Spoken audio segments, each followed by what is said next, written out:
ಮೈಸೂರು ಬೆಂಗಳೂರು ದಶಪಥ ಹೆದ್ದಾರಿಯಲ್ಲಿ ಆಗಿಂದಾಗೆ ರಾತ್ರಿ ಹೊತ್ತು ಹೈವೇ ದರೋಡೆಗಳು ದಾಖಲಾಗ್ತಾನೆ ಇವೆ. ಅದಕ್ಕೆ ಮತ್ತೊಂದು ಸೇರ್ಪಡೆ ಆಗಿರ್ತಕ್ಕಂಥದ್ದು 2 ದಿನಗಳ ಹಿಂದೆ ಮೈಸೂರು ಬೆಂಗಳೂರು ದಶಪಥ ಹೆದ್ದಾರಿ ಮಂಡ್ಯ ಸಮೀಪದಲ್ಲಿ ಚಲಿಸುತ್ತಿದ್ದಂಥ ಟ್ರಕ್ ಅನ್ನ ಅಡ್ಡಗಟ್ಟಿ ರಾಬರಿ ಮಾಡುವಂತ ಪ್ರಯತ್ನ ನಡೆದಿರ್ತಕ್ಕಂಥದ್ದು.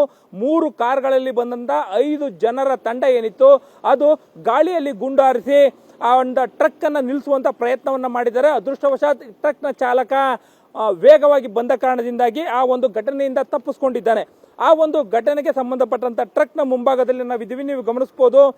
ಒಂದು KA01AB1300 ಈ ಸಂಖ್ಯೆ ಈ ಒಂದು ಟ್ರಕ್ ಏನಿದೆ, ಈ ಟ್ರಕ್ ಬೆಂಗಳೂರಿನಿಂದ ಮೈಸೂರು ಕಡೆಗೆ ಬರುವಂತಹ ಸಂದರ್ಭದಲ್ಲಿ ಮಂಡ್ಯದ ಅಮರಾವತಿ ಹೋಟೆಲ್ನ ಮುಂಭಾಗದ ಸ್ಥಳ ಏನಿದೆ ಆ ಒಂದು ಆಸುಪಾಸಿನಲ್ಲಿ ಸುಮಾರು ಬೆಳಗ್ಗಿನ ಜಾವ 4:30 ಸುಮಾರಿಗೆ 3 ಕಾರ್ಗಳಲ್ಲಿ ಇದ್ದಂತಹ 5 ಜನರ ಯುವಕರ ತಂಡ ಏನಿತ್ತು ಅದು ಟ್ರಕ್ ಅನ್ನ ಅಡ್ಡಗಟ್ಟುವಂತ ಪ್ರಯತ್ನವನ್ನ ಮಾಡಿರ್ತಕ್ಕಂಥದ್ದು. ಆ ಸಂದರ್ಭದಲ್ಲಿ ಚಾಲಕ ವೇಗವಾಗಿ ಟ್ರಕ್ ಅನ್ನ ಓಡಿಸುವಂತ ಪ್ರಯತ್ನವನ್ನ ಮಾಡ್ತಾನೆ.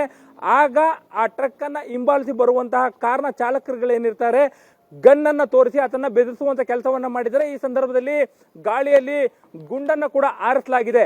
ಆದ್ರೆ ಯಾವುದಕ್ಕೂ ಜಗ್ಗದಂತಹ ಒಂದು ಟ್ರಕ್ನ ಚಾಲಕ ಏನಿದ್ದಾನೆ ಆತ ಅಲ್ಲಿಂದ ಎಸ್ಕೇಪ್ ಆಗಿರ್ತಕ್ಕಂಥದ್ದು. ಈತ ಮೈಸೂರಿನ ಗೋಕುಲಂನ ನಿವಾಸಿ ಆಗಿರ್ತಕ್ಕಂತಹ ಡ್ರೈವರ್ ಶಂಕರ್ ಅವರು ಪ್ರತಿನಿತ್ಯವೂ ಕೂಡ ಮೈಸೂರು ಮತ್ತೆ ಬೆಂಗಳೂರಿನ ನಡುವೆ ಟ್ರಾವೆಲ್ನ ಮಾಡ್ತಾ ಇರ್ತಾರೆ. ಅಂದ್ರೆ ಮೆಡಿಸಿನ್ ಕ್ಷೇತ್ರದಲ್ಲಿ ಮೆಡಿಕಲ್ ಶಾಪ್ಗಳಿಗೆ ಬೇಕಾಗಿರ್ತಕ್ಕಂಥ ಮೆಡಿಸಿನ್ಗಳೇನಿವೆ ಅವುಗಳನ್ನು ಬಲ್ಕ್ ಆಗಿ ಸಪ್ಲೈ ಮಾಡುವಂತ ಕೆಲಸವನ್ನ ಇವರು ಮಾಡ್ತಾ ಇರ್ತಕ್ಕಂಥದ್ದು. 2 ದಿನಗಳ ಹಿಂದೆಯೂ ಕೂಡ ಬೆಂಗಳೂರಿನಿಂದ ವಾಪಸ್ ಮೈಸೂರಿಗೆ ಬರುವಂತಹ ಸಂದರ್ಭದಲ್ಲಿ ಬೆಳಗ್ಗಿನ ಜಾವ 4:30 ಸುಮಾರಿಗೆ ಈ ಒಂದು ಘಟನೆ ಆಗಿರ್ತಕ್ಕಂಥದ್ದು. ಈ ಒಂದು ಘಟನೆಯಲ್ಲೂ ಕೂಡ ಟ್ರಕ್ನ ಬಲಭಾಗದಲ್ಲಿ ಗುಂಡು ಹಾರಿದೆ ಅನ್ನುವಂಥ ಮಾಹಿತಿ ಕೂಡ ಈಗ ಸದ್ಯಕ್ಕೆ ಲಭ್ಯ ಆಗ್ತಾ ಇರ್ತಕ್ಕಂಥದ್ದು. ಇಡೀ ಇನ್ಸಿಡೆಂಟ್ ಆದ ನಂತರದಲ್ಲಿ ನಿನ್ನೆ ಸಂಜೆ 4:30 ಸುಮಾರಿಗೆ ಮಂಡ್ಯದ ಗ್ರಾಮಾಂತರ ಪೊಲೀಸ್ ಠಾಣೆಯಲ್ಲಿ ಇಡೀ ಘಟನೆಗೆ ಸಂಬಂಧಪಟ್ಟಂತೆ ದೂರು ಕೂಡ ದಾಖಲಾಗುತ್ತೆ. ಈಗ ಆರೋಪಿಗಳ ವಿರುದ್ಧವಾಗಿ FIR ಕೂಡ ದಾಖಲಾಗಿರ್ತಕ್ಕಂಥದ್ದು. ಇನ್ನು ಆ ಟ್ರಕ್ನ ಮುಂಭಾಗದಲ್ಲೇ ಇರತಕ್ಕಂಥ ಮನೆ ಏನಿದೆ ಈ ಒಂದು ಮನೆಯ ಕೊಠಡಿ ಒಂದರಲ್ಲಿ ಶಂಕರ್ ವಾಸವಾಗಿದ್ರು. ಈಗ ಇಡೀ ಇನ್ಸಿಡೆಂಟ್ ಆದ ನಂತರದಲ್ಲಿ ಸದ್ಯಕ್ಕೆ ಅವರು ಮಾಧ್ಯಮಗಳಿಗೆ ಮತ್ತೆ ಸಾರ್ವಜನಿಕವಾಗಿ ದೂರ ಸರಿದಿರ್ತಕ್ಕಂಥದ್ದನ್ನು ಕೂಡ ನಾವು ಇಲ್ಲಿ ಗಮನಿಸಬಹುದು. ಈ ಒಂದು ಮೊದಲ ರೂಮ್ ಏನಿದೆ ಈ ರೂಮ್ನಲ್ಲೇ ಕೂಡ ಅವರು ವಾಸವಾಗಿರ್ತಕ್ಕಂಥದ್ದು. ಪ್ರತಿನಿತ್ಯವೂ ಕೂಡ ಟ್ರಿಪ್ ಆದ ನಂತರದಲ್ಲಿ ಅವರು ಬಂದು ಇಲ್ಲೇ ಕೂಡ ಉಳ್ಕೊಳ್ತಾ ಇದ್ರು. ನೀವು ಆ ರೂಮ್ನ ಒಳಭಾಗದ ದೃಶ್ಯಾವಳಿಗಳನ್ನು ಕೂಡ ನೋಡಬಹುದು.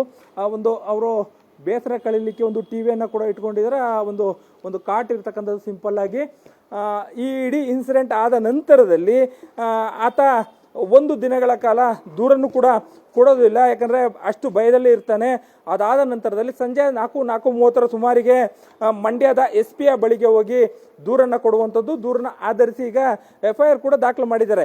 ಬರ್ತಾ ಇರ್ತಕ್ಕಂಥ ಮಾಹಿತಿಯ ಪ್ರಕಾರವಾಗಿ ರಾಬ್ರಿಗೆ ಪ್ರಯತ್ನವನ್ನ ಮಾಡಿದಂತಹ ಒಂದು ತಂಡ ಏನಿತ್ತು ಆ ಯುವಕರ ತಂಡ ಬೆಂಗಳೂರು ಮೂಲದ ಯುವಕರಾಗಿದ್ರು ಅಂತೇಳಿ, ಜೊತೆಗೆ ಹೆಸರಾಂತ ಫ್ಯಾಮಿಲಿಗಳ ಮಕ್ಕಳಾಗಿದ್ದಾರೆ ಅನ್ನೋದು ಕೂಡ ಈಗ ಸದ್ಯಕ್ಕೆ ತಿಳಿದು ಬರ್ತಾ ಇರ್ತಕ್ಕಂಥದ್ದು. ಈ ಇಡೀ ಟ್ರಕ್ ಏನಿದೆ ಟ್ರಕ್ನ ಅವರು ಅನ್ಕೊಂಡಿರ್ತಕ್ಕಂಥದ್ದು ಈ ಟ್ರಕ್ನಲ್ಲಿ ಹಣ ಇದೆ ಅಥವಾ ಬೆಲೆ ಬಾಳುವ ವಸ್ತುಗಳಿವೆ, ಅವುಗಳನ್ನ ರಾಬ್ರಿ ಮಾಡುವಂತ ಪ್ರಯತ್ನಗಳ ಮಾಡಿದ್ವಾ ಇದೆಲ್ಲವೂ ಕೂಡ ಈಗ ಗೊತ್ತಾಗಬೇಕಾಗತ್ತೆ. ಜೊತೆಗೆ ಮೋಜು ಮಸ್ತಿಯಲ್ಲಿ ಹೈವೇಲಿ ಇದ್ದಂತ ಯುವಕರ ತಂಡ ಕೂಡ ಇಂಥದ್ದೊಂದು ಉಚ್ಚಾಟವನ್ನ ಮಾಡಿದ್ದಾರೆ ಅನ್ನೋ ಒಂದು ಮಾಹಿತಿ ಕೂಡ ಮತ್ತೊಂದು ಕಡೆಯಿಂದ ಬರ್ತಾ ಇರ್ತಕ್ಕಂಥದ್ದು.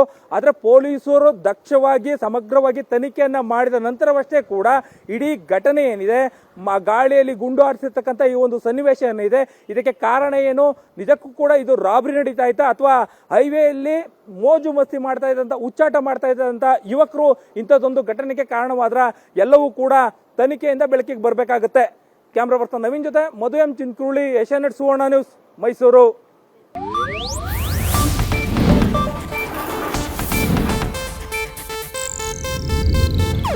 ಇದು ಏಷ್ಯಾನೆಟ್ ನ್ಯೂಸ್ ನೆಟ್ವರ್ಕ್ ಪ್ರಸ್ತುತಿ.